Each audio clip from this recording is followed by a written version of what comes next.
రాష్ట్ర ప్రభుత్వం మహాత్మా గాంధీ జాతీయ గ్రామీణ ఉపాధి హామీ పథకంలో పాడి ఆవుల సంరక్షణకు గోకులాలను మంజూరు చేయడం జరిగింది. గతంలో 2014 నుంచి 2019 వరకు ముఖ్యమంత్రి చంద్రబాబు నాయుడు పాలనలో గోకులాలు మంజూరు చేయడం పాడి రైతులకు ఎంతో ప్రయోజనకరంగా ఉండేది. అయితే గత 5 సంవత్సరాలు వైసీపీ ప్రభుత్వంలో గోకులాల మాటే మర్చిపోయారు. తిరిగి 2024లో ఎన్డీఏ కూటమి అధికారంలోకి చంద్రబాబు నాయుడు ముఖ్యమంత్రి కావడంతో పాడి రైతుల సంక్షేమానికి మళ్ళీ అడుగుపడింది. ఈ నేపథ్యంలో ఉపాధి హామీ పథకంలో పులిచెర్ల మండలంలో తొలి విడత పాడి రైతులకు 60 గోకులాలను మంజూరు చేశారు. ఒక్కొక్క గోకులానికి 2,20,000 రూపాయలు నిధులు కేటాయించారు. పులిచెర్ల మండలంలో పాడి ఆవులు కలిగిన రైతులకు గోకులాలను మంజూరు చేయడంతో రైతులు గోకులాలను సకాలంలో నిర్మించుకుంటున్నారు.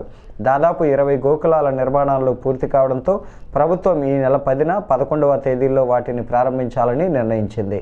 పాడి పరిశ్రమ అభివృద్ధికి గోకులాలు ఎంతో దోహదపడతాయని పాడి రైతులు ఆనందం వ్యక్తం చేస్తున్నారు.